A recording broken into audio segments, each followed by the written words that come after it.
Deri, welcome to the show. It's a pleasure to be here, Will. Real pleasure. So we had the pleasure of spending some time together a couple of months ago, and you're a name that I've heard. I actually first ever heard from uh, Elliot Kay once upon a time. So to Elliot, big shout out to Elliot Kay, Nice. and it's been great to finally get to know you a bit over the last few months. So let's just start with, as we heard in the bio, you've done some pretty incredible things, but what I love and one of my obsessions is finding out about is what people's North Star is, why they do what they do, what's the mission that they're on. And I know that's something that you're super inspired by and driven by. So what is that for you? What's your North Star, Deri? It's if you wrap it up in one, it's live a life with no regrets, and that's what I've been preaching for many years. However, it's and I think this purpose thing has gone a bit rogue, right? And I'm looking forward to this conversation today because everyone's talking about purpose. Very few people have nailed it down. This North Star piece is critical, but I think people are waiting for magic fairy dust to fall from the sky or shit to can't get to it. But a lot of the times, the reality is you need a fucking kick in the ass to actually then to find it. For me, it was my father's death, right? So, and I'm not going to lie that I was just naturally fell into my purpose, but my backstory 20 years ago, my father, cancer, very quick, didn't see it coming. It was 20 years ago, so I was in my early 30s. I loved my father dearly, and he was a good man. And he sat there on his hospital bed. He died 2 days later. And he held my hand and he said, "Son, I regret so much in life." And that was just the moment of like, holy shit. I didn't see it coming. My dad was a lovely man, happy man, family man. I thought he was happy. I thought he was content because he came across that way. And then 2 days later, he died. And I just went, that was the moment for me. I went, fuck that. I am not going out like that. Now, at this point, I didn't know what my North Star was, Will. All I knew was I ain't doing that, right? And I think sometimes you need, and why is it we have to we make the big decisions, someone dies, we get sick, whatever. Those are the points of life when we actually make a decision. I'd argue today, and hopefully in this moment, in this next hour, whatever we spend together, I'm hoping people can make a decision, right? Because it's like we don't need the shitstorms to happen for us to make those decisions. But I did, right? So, and at that point, I definitely recognized the drive to support entrepreneurs was the word I was using. Now it's founders is what I've evolved into in their journey, because my dad was a failed entrepreneur. And I was the son behind that. That's why I resonate with you, Will. I think we're very aligned in that. I didn't know that at the time. It took me a while to work it out. And also, I wanted to do the greatest things on earth. I'm here once. I don't know when I'm going, so I'm all in. Hence, the Global Adventures Grand Slam and all the crazy shit I do on the side that's me living full out, seeing the best the world has to offer, and then just seeing what this body and mind can do, right? So that was the origins of it. But I think it's important, the context of sometimes we need a shitstorm to show us the North Star. Although I'd argue that with people like you, my friend, we can get there without the shitstorm. Yeah, and I think that's a really, really, really valid point, because you're right. So many people, they have a significant emotional event that happens, a death, a partner leaving them, a child dying, or whatever it is, for them to, quote, find their purpose. And I don't believe that people find their purpose. I believe people can create their purpose, and they don't have to go through those experiences for it to happen. And look, full testament to you. Sort of, I can only imagine Dad saying, "Look, I don't, I have so many regrets," and you're like, "Well, I'm not going to do that. I'm not having those regrets. I'm not making that mistake." And I think the majority of people, we can look at our parents, at least one of our parents, and identify something that we saw in them. It maybe quite often in our sort of adolescent years, and our teenage years, whatever, where we look at and go, "I don't want to be like my parent."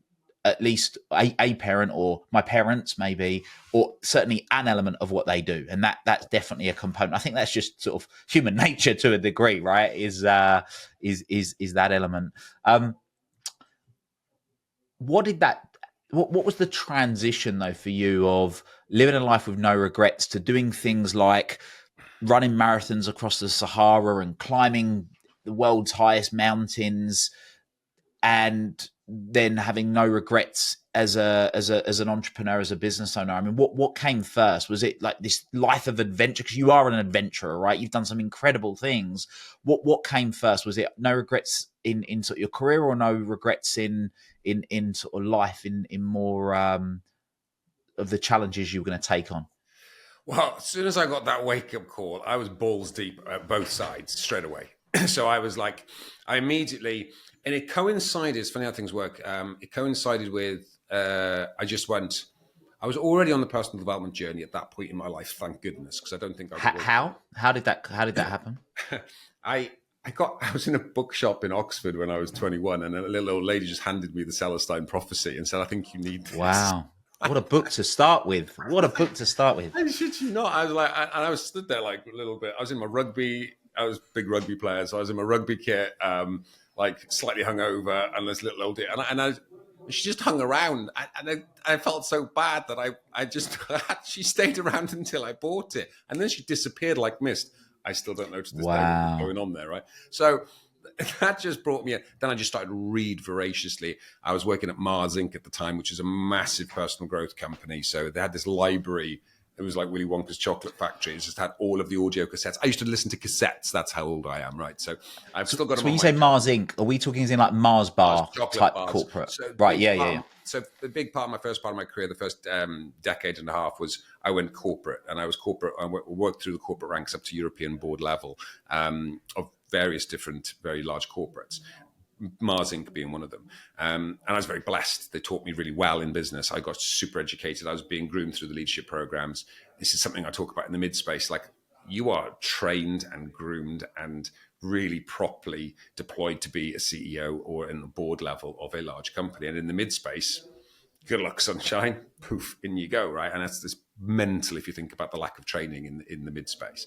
But so that's where it all began. Then I started to go on training courses at weekend. All my friends thought I was completely weird and mental on that one, so I kept that very secret, right? And then I ultimately Tony Robbins, because I know Tony was a big inspiration for you, right? So I dodged UPW, hate pop concerts, and I went straight to mastery, which was a bad idea, because suddenly I'm in a room with pre-trained people who have been jumping up and down for 3 days, and I'm straight in a mastery, Date with Destiny, going, what's going on? But in Date with Destiny, my father had passed. I was in Date with Destiny, and that's when I just went global adventures Grand Slam, and screw this, I'm going on the entrepreneurial journey. And it just literally triggered, and I went straight into Marathon des Sables, and within a year I'd completed the Marathon des Sables, which was insane, by the way, and I don't recommend people doing that. I went a bit too which hard. Is for people that don't know what it is, let's just explain exactly what it is, because when you just say it like that, it sounds like it's nothing, but I know it's no mean feat. So, yeah, the Marathon des Sables it's 6 marathons back to back across the Sahara Desert over 7 days, carrying everything you need to survive on your back. It's the toughest foot race on earth. And so, a little bit tough. Bearing in mind, a year before, I was a 17.5 stone rugby player, injured in a tournament in America.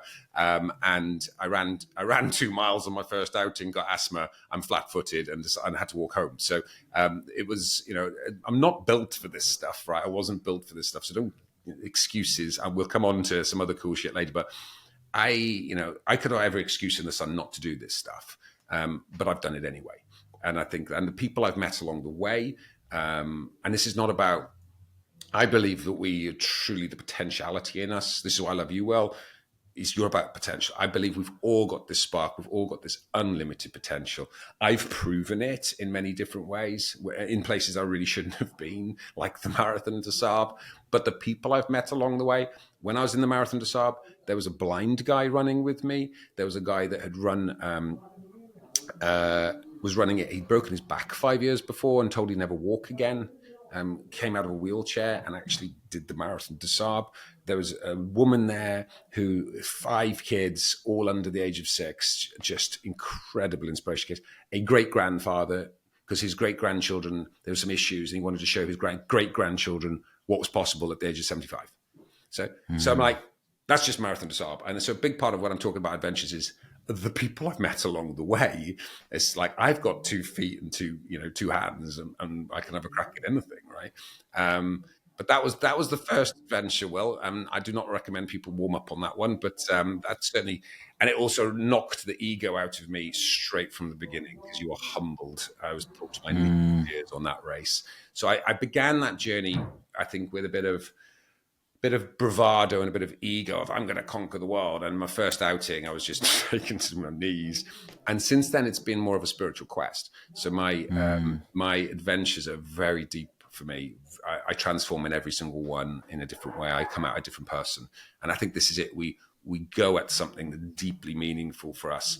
And it is the journey. It's not the destination. It really is. And I know that's a flippant comment, but if it's about the destination, I spend 30 seconds to 2 minutes at the summit. If it's about that, if the 2 years prep prior to that wasn't really building my character and showing who I am, then it's a pointless exercise, I think. I couldn't agree more. And I've got a personal example of this. So I decided I made the decision in 2016, actually did it in 2017, was to summit Mont Blanc. And I went up and I did Mont Blanc. And I remember vividly, I knew I had a Powerade in my backpack and I had a Mars bar. And I remember really looking forward to getting to the summit. So we left the Goutier Hut at 2:30 a.m. It's -20. We're walking up to the summit for sunrise. And I remember getting to the summit and really looking forward to this Mars bar and having this Powerade. And one of the things that I've certainly practiced over the years is gratitude and being grateful for the moment and enjoying the journey. And obviously climbing any mountain, even sort of smaller mountains here in the UK that don't have snow on them or whatever else, are pretty amazing. But I remember getting to the summit and then thinking, yes, I'm at the summit. I can't wait to have my Mars bar and Powerade.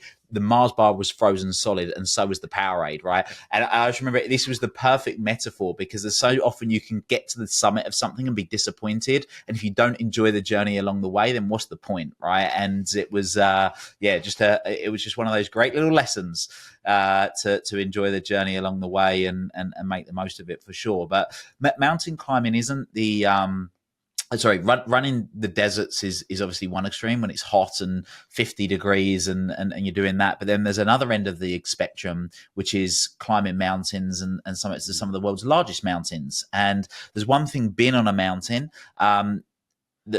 is one thing. The second thing is being on one of the highest mountains in the world. And there's another thing when something quite dramatic happens, when nature has its likes to play its thing, do its thing. So what happened there?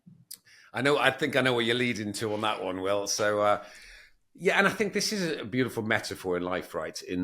So we were on Everest in 2015. So 2015, that's 10 years in the making, right? So to climb Mount Everest properly, we were north side. This is really quite relevant. So everything you see on the TV, everything you see with the queues and all the rest of it, which has gone crazy now, I think on the south, that's south side of the mountain out in Nepal.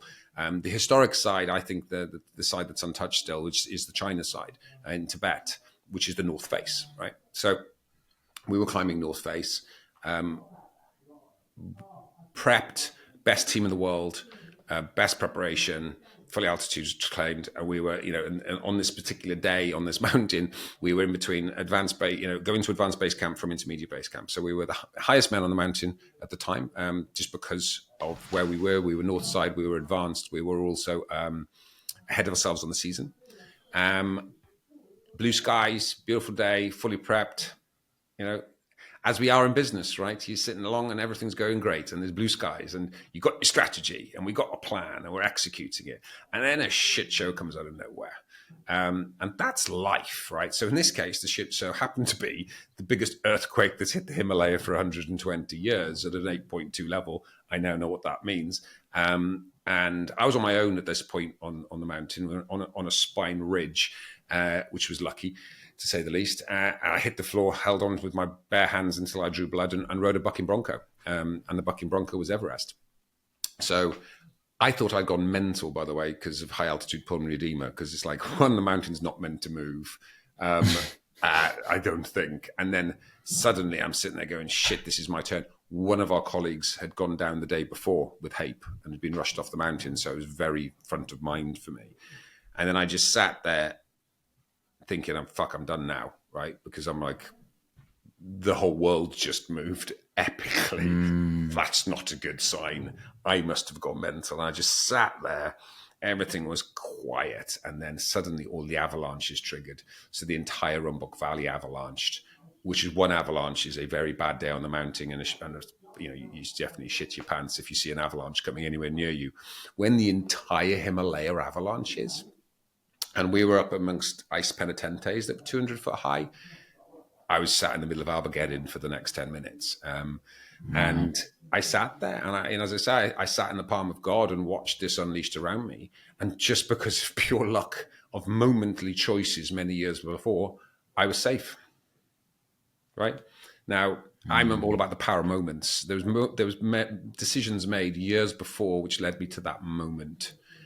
Random decisions that were led to that moment of why. If I'd have been Southside, which I very could have easily been on one decision made previous years, I'd be dead. 19 of my colleagues died that moment on the other side of the mountain, and 9,000 people died in Nepal that day. So that wakes you up, right? And I think metaphorically, it taught me a huge lesson in life yet again.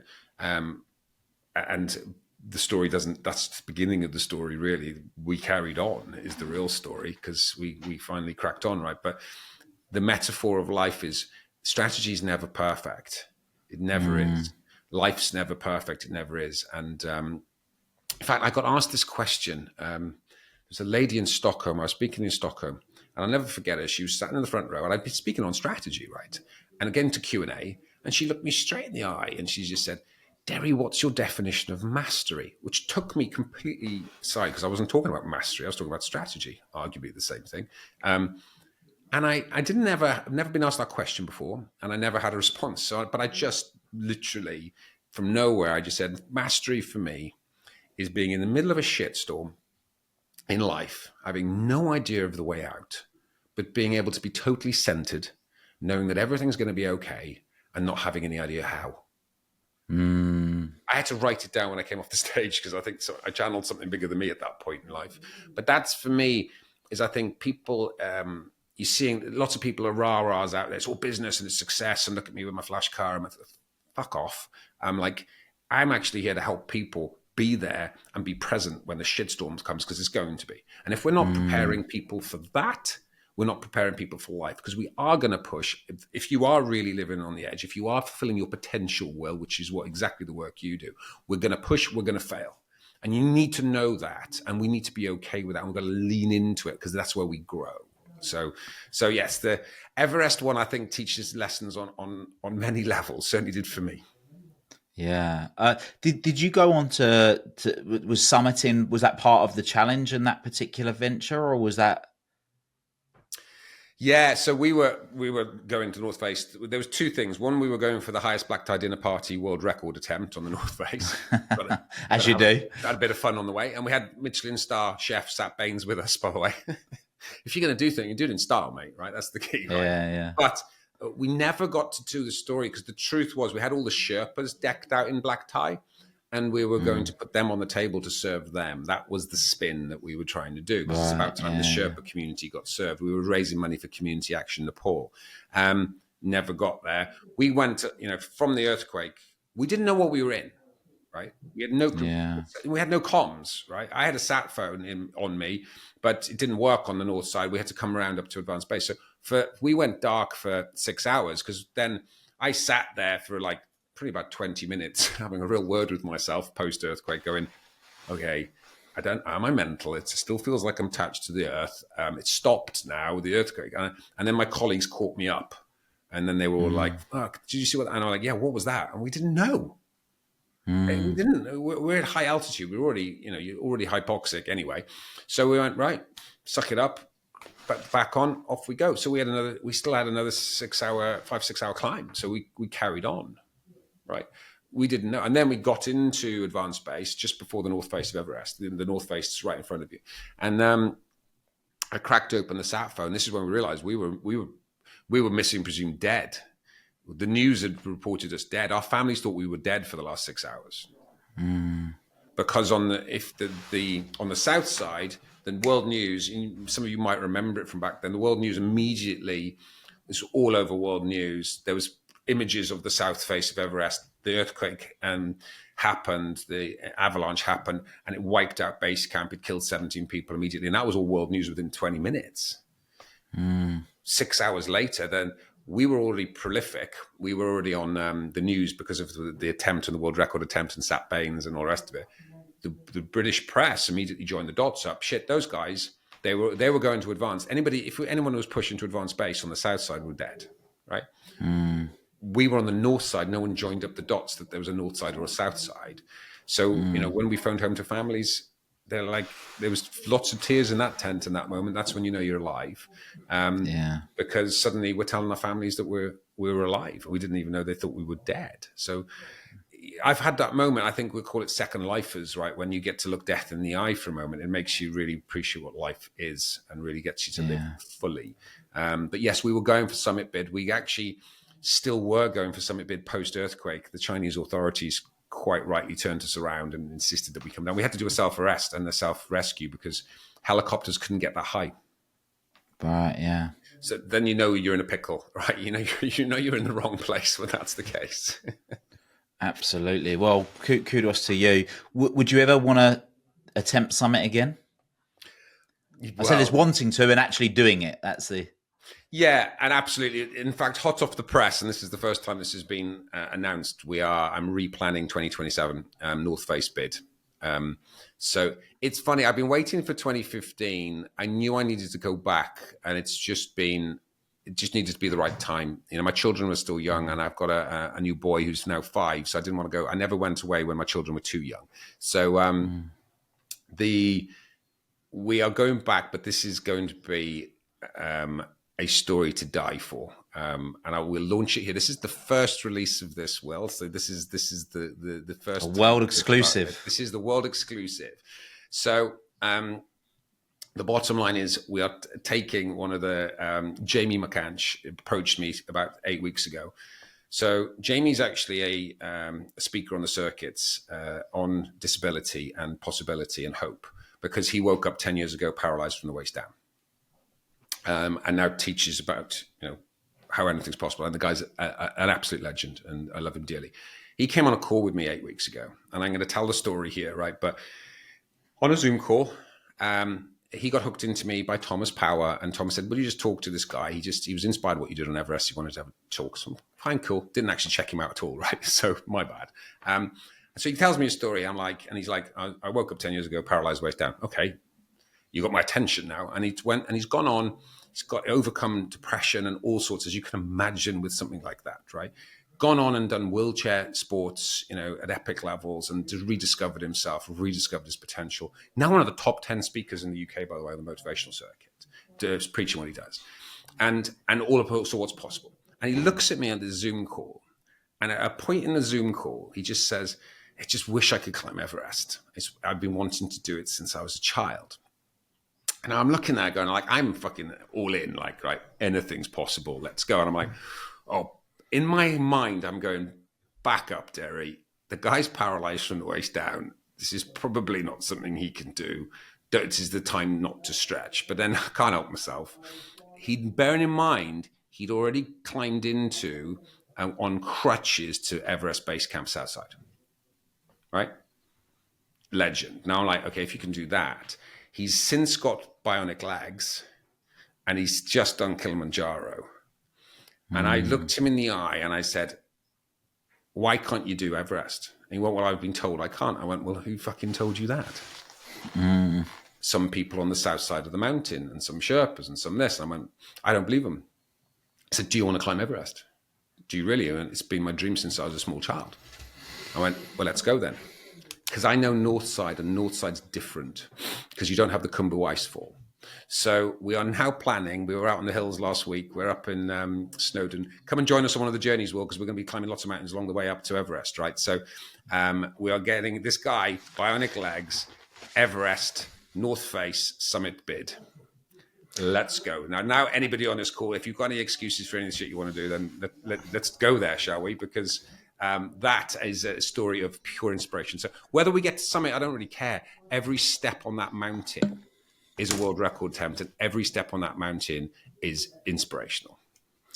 I love that. And I've got goosebumps, because what you don't know, Deri, is when I climbed Mont Blanc, summited Mont Blanc, had an amazing experience and lots of lessons learned and whatnot, I thought to myself, well, what's next? And I thought, well, obviously Everest. So I booked to climb Everest, and I booked and I paid. And obviously you can go to base camp, but I wanted to have a summit experience on Everest. So I wasn't naive enough to think that I'm going to go on summit Everest, and I think it's for a number of different reasons at the time. So I booked and paid to do Island Peak, which is about another 800 meters. Sort of vertically higher than base camp, and you actually get to a summit. Whereas base camp, you're kind of not at a summit; you just get to somewhere, and that's kind of it, and then you go back down. Whereas Island Peak, you get to a summit, and I paid for it and did everything. Anyway, long story short, there was a mistake made where I thought that I had sent an email to the company saying, like, I can't make this date. Can I knock it into next year? They replied, yes, but you need to reply this or something. And I just didn't read the email properly. And I thought that just meant, yes, I didn't need to do it anyway. So I lost my money and whatever. But there is still that little part of me that still wants to do Everest. So maybe we need to have another conversation. We're on, mate. You heard it here, right, people? We've got to teach. So people can join us on the journey. This is a journey of inspiration over the next 2 years. This is a journey of hope. We're going to climb multiple mountains along the way because we've got to prep and we've got to get used to the bionic legs. Yeah. So, we've got Ben Nevis, we've got Snowdon, we've got the British Mountains coming up. We'll have Aconcagua back at the end of next year. But people who want to join us on Everest, we're going to make that possible for people, and also people with disabilities. This is not just like you've got no fucking excuses at all, right?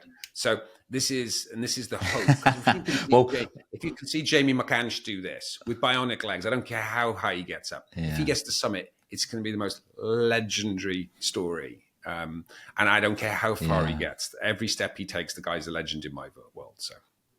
Absolutely. Well, I most certainly will commit to whether I commit to Everest or not. I'm not going to make that impulse decision right now. But I do most certainly will join you to do one of the UK mountains of Ben Nevis or whoever else it'll be. On the north side, you can go up as high as you want, and this is the beauty of it. You can get into advanced base camp, which is 7,000 meters to anyone. That's an epic adventure. You've also got the peaks either side with the views. Like it's even higher. It's higher up than on the south side when you've got with Island Peak. So you can take as far, and then people can join us as far as you want to go, right? And that's the point of potentiality. Just take it as far as you want to go. He's selling it, isn't it? He's selling it. Well, we'll see. But the thing that I'm really keen to also get into. So I mentioned right at the beginning of the call. So you're a global adventurer. You've done these amazing things. We've just heard about some incredible things you're going to be doing in a couple of years' time from now, and for some amazing reasons. The reason your name first ever came up with our mutual friend Elliot Kay was something that you created called Business on a Page. So let's just park global adventures and creating strategies to be able to climb mountains and get through Sahara deserts and using the high performance methodologies to be able to do these physical challenges. But there's also being able to take on the challenge of business, right? And being able to get a result in business and drive forward. And something that I've said for many, many years, in fact, for those of you that can see this on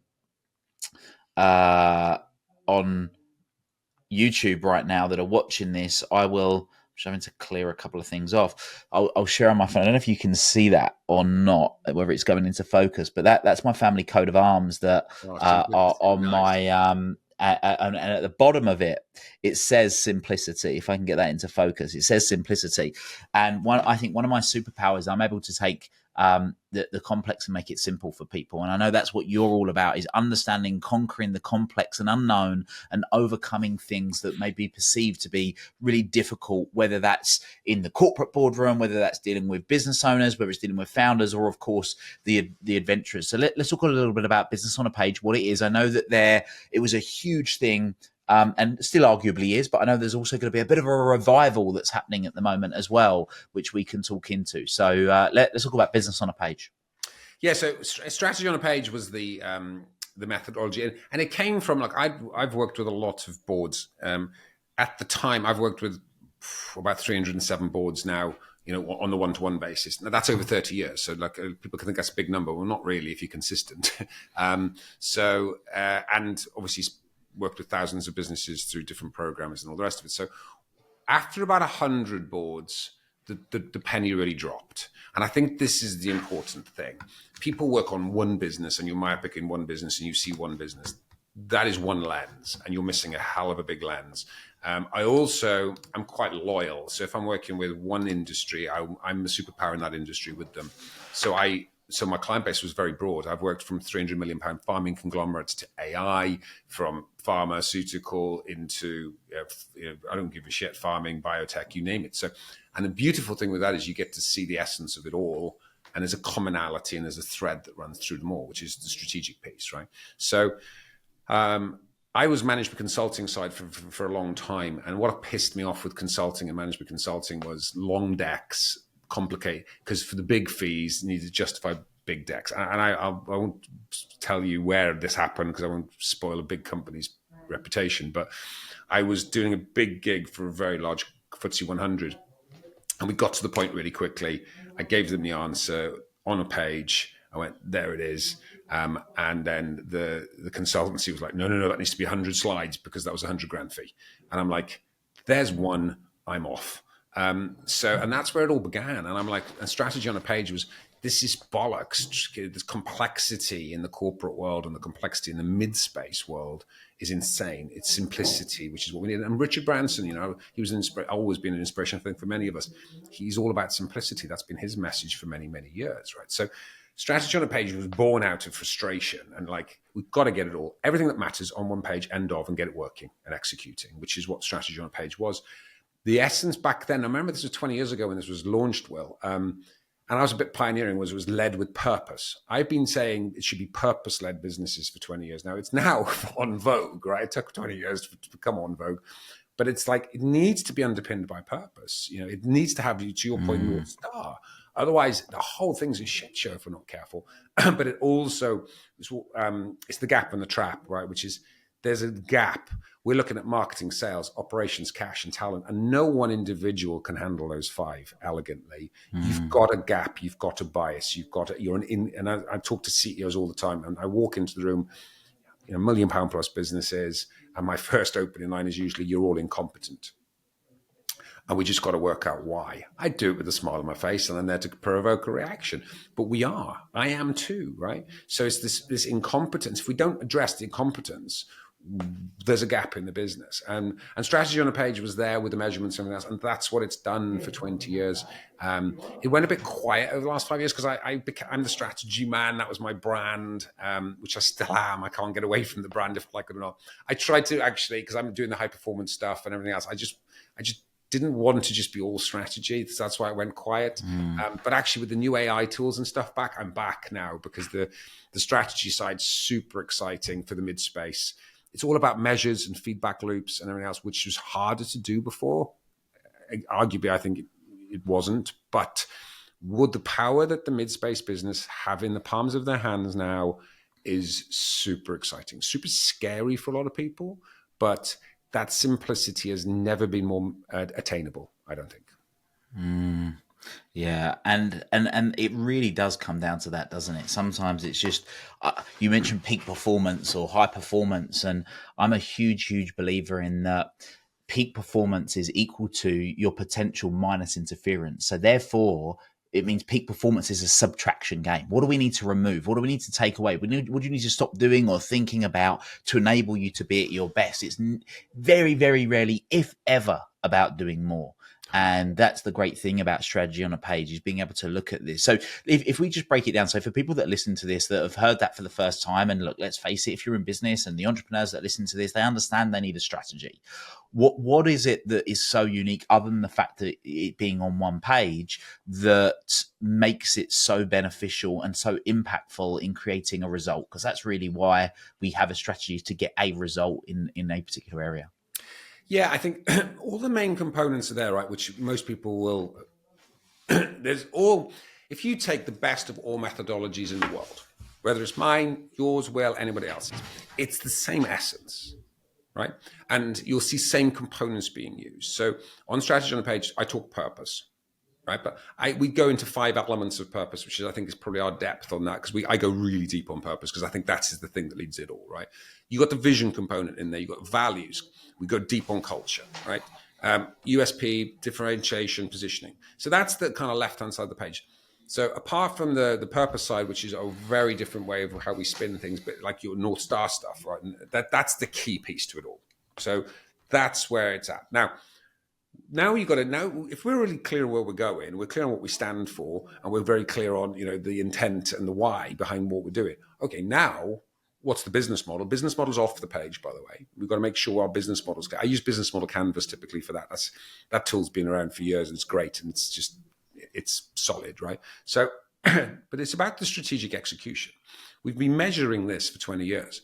And the weakness in the mid-space, let's talk mid-space, it's the 1 million to the kind of 10 million pound space. That's the space that I particularly occupy, because it's the rates. Of course, we work with 20 million, 30 million pound companies, but very few break 10 million. 99.6% of businesses don't break 10 million. There's a clue that there's a problem there, right? So that's the space which we're really interested in. That's the space I'm fascinated in. And what stops that? One, not understanding scale, and not understanding execution. It's execution and consistent execution, which is what matters, right? But it's also execution across the entire spectrum. So marketing, sales, operations, cash, and talent. You can't have a gap. You can get to 1 million, it depends if you're product or service, right? So it's a bit of an arbitrary, bullshitty number, the £1 million mark, but it's very psychological, that mark, for a lot of people, rightly or wrongly, by the way.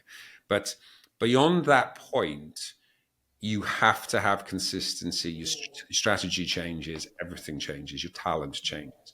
So strategy on a page, we look at the 1 year, quarter, and month, and execute consistently and rigorously, right? So you know where we're going, but we have the 90-day check-ins across the whole spectrum, and we have the 1 month. What really matters this month? Did you do it? Didn't you do it? Hold your ass to account piece. So strategy on a page, the only uniqueness about it, right? And again, I don't give a shit what people use as long as they do what matters, is the execution element linked to the second half of the page, which is measurement. So it's like we can bullshit ourselves all day long that we're really busy this month. Were you busy doing the right things? Were you busy doing what matters? Have you measured it? Were you busy in operations and you've actually got no sales pipeline? You don't even know what a marketing qualified lead is. That's the issue here. You've got to have a consistency and a balance across the spectrum. Now, so that strategy on a page is an execution tool linked directly back to purpose and what matters. And I think that's why it worked. And what I'm stupidly excited about right now, Will, and I know you geek out over this stuff too, is I've been all over flow science for the last 4 years. And finally, I know why the page works. I just knew it did. And I was bringing the best of the best templates, and we'd executed across so many businesses. We knew it was worked, right? But if you look at the science of flow states, all the essence of flow states is built into the page by accident, right? Which is no purpose, no flow, no mastery, no flow. And once you get to flow, you have to execute rigorously and consistently on a path to mastery, and you have to have feedback loops built in. Strategy on a page was the perfect flow science tool before the science of flow has existed. So that's what's exciting me now. I'm actually talking a lot more about flow these days, but embedding flow within strategy. And that to me, and I discovered flow in the mountains and in the deserts. I didn't think it was applicable in business, which it absolutely is. And that's the exciting. I think that's the new dimension of where we're moving right now. Yeah, it really, really is. And I love that. I think so many of the components you think, and as I'm sort of running through it and I'm thinking, oh yeah, that's applicable to what we do. So when we talk about a North Star trajectory, which is basically like the mission is the North Star. We reverse engineer it 10 year, 5 year, 3 year, 1 year, 90 day, etc. But then when we're breaking it down, rather than looking at the 5 components, which forgive me, I'll forget, but cash, talent, etc., we're looking at the 7 areas of life. So we're looking at health and fitness. We're looking at family life. We're looking at mindset. We're looking at etc. And we're going through those, and it's the same thing. Where do we want to be in the quarter, in the month, and are we making sure that the actions that we're taking today are the actions that are most likely to enable us to get to the outcome that we want? Because there's a huge difference between just taking action. This is where the nuances of a guy that we've both learned a lot from, Tony Robbins. He talks about take massive action, and yeah, okay, you could take massive action, or you can take what I call intelligent action. Intelligent action is action that's aligned with your values and your goals to make sure that you're progressing in the way that you want to be. So you're really moving the needle on what matters. And if you don't fill your day with high value activities, your day gets filled with low value distractions, and you can only know that by having clarity on what's important in the short and medium term, for sure. So that's it. It's super, super, super powerful. In terms of applying this, and one thing I will just say really quickly is two things. One, if people want to find out more about strategy on a page, where can they go to? And we can put the link in the show notes. What I'll do here, if people go to, I've got various websites right for different things, but if you go to Altitude Systems, we'll send that link out, altitudesystems.com. In there, go to the strategic section, and then you can actually get fed the download of the ebook for free. So just all right, perfect. So that's easy. Obviously, you can buy it on Amazon and stuff, but there's a hooky copy out there. Someone stole 2,000 of my books from a warehouse. I shit you not. So the old book, which is it used to be £25. I think it's like selling out for 50 quid or whatever now. Don't buy that, people, because somebody's ripped us off. So I'll give it to you for free instead. And then there's a new copy coming out, which you'll see coming out soon. So yeah, I'm not going to feed the crooks basically on the book. I'd rather give it away for free. So yeah, go to altitudesystems.com and then you can get the download of strategy on the page there. Yeah, amazing. That's great. And you're talking about flow state. I actually did a podcast. I'll have to find what episode it was, but I did a podcast with Stephen Kotler, which was fascinating. I love Stephen. Yeah. A lot of the early inspiration in flow work came from Kotler's work, and what he's doing with the Flow Research Collective is epic. And a lot of the science I'm quoting on the stages has come out of Flow Research Collective. Those guys are really on the button, and Kotler has advanced this. He's been instrumental in advancing this from Csikszentmihalyi. So Csikszentmihalyi's work he's the godfather of flow. So a lot of the origin work of flow was there, and it was there 20, 30 years ago. However, now neuroscience has caught up, and we're measuring the brain now, so they know exactly what brain waves we are when we're in flow state, and it's a different state. They know exactly what neurochemicals are firing. So suddenly this isn't woo-woo, or I think this is what Csikszentmihalyi said, because Csikszentmihalyi didn't have the evidence from a neurochemistry point of view, but he had it bang on, by the way. And now it's just proven. So this is why, because I've talked to CEOs, you don't go into CEO boardrooms with woo-woo, right? You need to have you need to have evidence. And now we've got the evidence. You can't ignore that now. And can we then deploy flow into organizations? Absolutely we can. And coming out of, you've got Harvard studies and MIT studies showing 500% productivity when in flow, 300% creative input in flow and innovation. So it's like the science behind this is just now, you can't ignore it. Or you can ignore it if you choose. And also, why would you want to? Because flow state just it's a state where you feel great, you lose track of yourself, you lose track of time, you're absolutely deployed in what you love to do. Why wouldn't you want more of that? If we now know we can architect that, which we can, and a lot of people, when I speak about this, is like, a lot of us have been in flow states. When you describe it, oh yeah, that's when you're at your best. But most people have accidentally fallen into flow states, having no concept that you could actually curate them. And that's in a business context. Now, in a life context, it's obvious I can get into flow states, ultra marathons and mountains and everything else all day long. So this is where I've really been tasting flow for a very long time. I'm now architecting, like I'm in flow now with you. I'm in flow on the stages, right? But that's taken mastery, right? And I think this is important that people a lot are trying to hack flow. You don't hack flow. You have to be on a journey to mastery for flow. And that's the magic part of it. And I think this is where we're in a very dangerous time in society where we think we can hack everything. And actually all the shit that really matters, I don't think you can hack. That's so true. I mean, if people want to do more of a deep dive on flow, only after when we finish this episode, because we've still got some more gold to get into. It is actually episode 99. So if you want to go and find it, episode 99 with Stephen Kotler, where we're speaking about flow state. You were talking there about what people want and why people do certain things. And one of the things that I've certainly come across, I mean, I grew up with a belief that money equaled happiness, and that was a driver for me. But what I've realized over the years now is that a lot of people, they really are driven, particularly entrepreneurs, by freedom. And whether that's, I talk about the three freedoms, so time freedom, financial freedom, and emotional freedom, the ability to be in flow state, to be able to not be swayed, as you called mastery. I thought that was an incredible definition of being able to just be centered regardless of what's going on. The analogy I like to think of is being out at sea and there's a massive storm, you got all these swells going up, these massive 30, 40, 50-foot waves. But if you just go down into the center of the ocean, it's just still. And it's how do we maintain that stillness in the event of all of the other stuff that's going on, and be proactive, not reactive, and truly stay equilibrium regardless of what's going on. And it's not easy, and it takes work, and I'm absolutely not perfect at it. There's still things that rock me every now and then, despite pretty much working on a daily basis.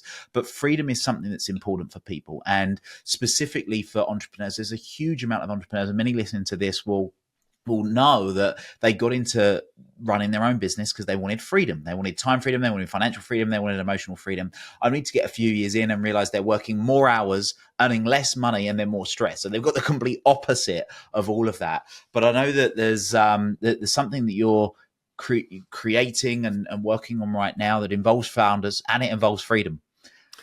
Yeah, and it's getting hot. You're getting 2 world exclusives in one hit here, Will. That's just cheeky, mate. That's how we roll. That's how we roll. So the conclusion of 30 years' work, and this was the mistake. When we sat in a room and we were kind of hanging out a couple of months ago, and we were going deep on a few things, and this wasn't even there then, because I was still using the word CEO and I was still using the word scale, and they were the wrong words. Right? Because when we actually really delved into our community, and by the way, I've been teaching this for 20 years, so I feel a bit of a twat that it took me this while to work it out, but it's freedom, which I've always said. And it is freedom of time, freedom of autonomy, freedom of money, and less stress. Those are the drivers. We've done studies on this multiple times now, and it's always the drivers, right? So freedom is the word, and I don't care what your freedom is, but I think that's the important thing is to understand what freedom means to you. And also freedom is an important state to drive flow states, because one of the key triggers for flow is autonomy. Freedom is the same, think about it, it's the same bloody word, right? So we realized the people we worked with, CEOs is a job title, which nobody really wants. MD, managing director, whatever you call yourself. When you set up your business, people, I think in the beginning, they're a bit proud to put this title on their card, which they haven't earned yet, and they certainly aren't qualified to be. But founder is the word that I think resonates most, which is founder is the title you can't take away. Founder is the real. I respect founders. If you have the balls and the grit to set up yourself and go think, I don't care what title you've got, you're a founder. You deserve kudos for that. Now the trick is for most people is not to get to the MD title and not to have the CEO title, or to evolve past it quickly, which is the work we do in the scale. Most people trap themselves into, you come in doing what you love to do in flow state sometimes, right? So you typically, a lot of people like Bill Gates love the technology. He handed CEO over very quickly because he said, no, I actually love the technical piece. Thanks very much. Right. So there's a lot of great clues. Most people are not qualified and do not want the managing director or CEO title. So we have to groom you out of that pretty damn quickly, or get you skilled up so you can at least hold it until you can afford somebody else to run that position. So Freedom Founders is our whole new entity. And it's about bringing founders together, because I truly believe founders need to talk to founders. You're a completely different breed. We need to keep that. And also it needs to be really deep connection. So Freedom Founders is the new collective that we are curating. And it's about bringing founders together globally on a global, local basis, basically, to connect and having a common language, a common thread, because founders need to talk to founders. Because let's just be honest, well, when we're sitting in a room together, we resonate because we're founders. We're having the same pain. We're also open. And I think this is when we connected. This vulnerability is really important. No egos in the room. It's like share the dark stories, share the pain. Because as founders, it is. If we're all sitting there going, how's it? It's all fine. Business is wonderful. That's nice today. How was it last week or next week? Because there's shit shows coming. And it's important. I think we have each other's backs in this world. This is the key.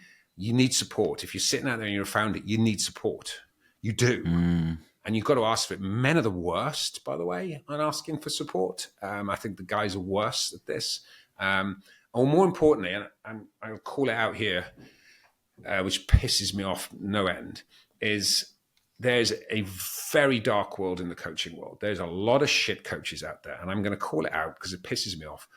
There's a lot of people that've been out there and they've just done a weekend training course and they're coaching businesses. That is wrong.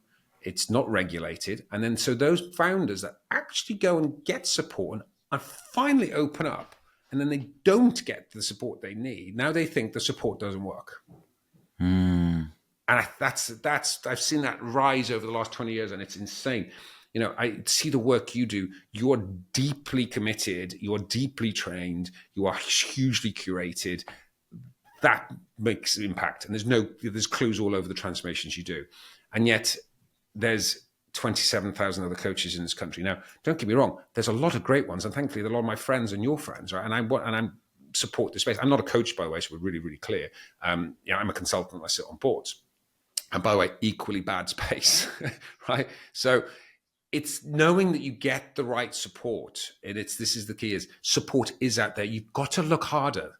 You've got to check and qualify better. You've got to understand what you're going into. And I think that's part of the education that's needed. People don't know, they want help, but they don't know what help they need. And then they get the wrong help. And now they think, shit, help doesn't work. So as founders, if we're isolated on our own, it's a really lonely journey, and it's a really miserable journey. And I think this should be done as tribes. That's my view. Yeah, agreed. None of us, no matter how much training we've done, no matter how many courses we've been on, no matter how many businesses we've started, grown, failed at, mistakes we've made, none of us are as smart as all of us. No, and 100%. When we can combine together, there's one of my favorite sayings is champagne is a blend of different grapes, and that's really what we're able to create and make happen. So, well, Deri, look, you're doing some amazing stuff, and I know that Freedom Founders is going to be amazing. I know that I look forward to definitely. I will commit now to joining you on a mountain trek somewhere in the UK. We'll definitely do that, and whether it goes on from that is yet to be seen. We'll see where we get on. But thank you for sharing those two big exclusives for us today, because they're amazing. If people do want to find out more about you, I know there's a particular website you mentioned, which we'll put in the show notes, but where else can people find out more about you or anything you're up to? What's the best way for people to do that? Yeah, LinkedIn's probably the best. That's the solid channel. So there's only one Deri Llewellyn-Davies in there, so I'm pretty easy to find, right? So jump in there.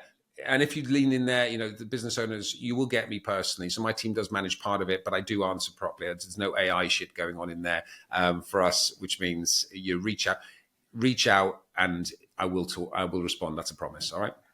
Absolutely, and we'll put the link to your LinkedIn in the show notes as well. We'll get that done. So before we wrap up, there's at least one other question I've got for you, Deri. And the question I've got for you is, what do you wish more people asked you? Ooh, that's a good question, Will. I wish more people asked me, how can I attain mastery?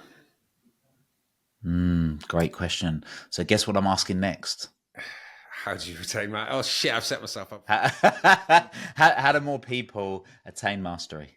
And this comes back to the lining up of everything you're talking about, right? Which is, mastery is a journey, and it was coined 10,000 hours to mastery. That's been disproven now, but that's been disproven by wankers who are trying to disprove something, right? So I don't care if it takes you 6,000 hours or 22,000 hours. The whole point is mastery is a dedication and a commitment, right? The point of mastery is it has to be aligned to purpose. It's always back to North Star. And here's the thing: Everest for me is part of my soul. Right, I am called to Everest because I've been there as well. I'm connected to the mountain in a deep way. I connect to mountains. So for me not to attempt Mount Everest is, if I die, I'd be pissed at myself and I'd die with regret. The difference between me and you is Everest is just not that deep for you. Right? That's why you don't want to commit, because a lot of people want to climb Everest, want to sit on the summit. Not many people want to attain the mastery that's needed and the commitment that's needed to do it, because it's not part of them. It's not really their core, right? It is mine. And that's why I have gone through 10,000 hours, and I'm prepared to do another 10, because it's my calling. So I think the point is when you go for something really big, which is totally allowed for the right reasons, not egoic reasons, right?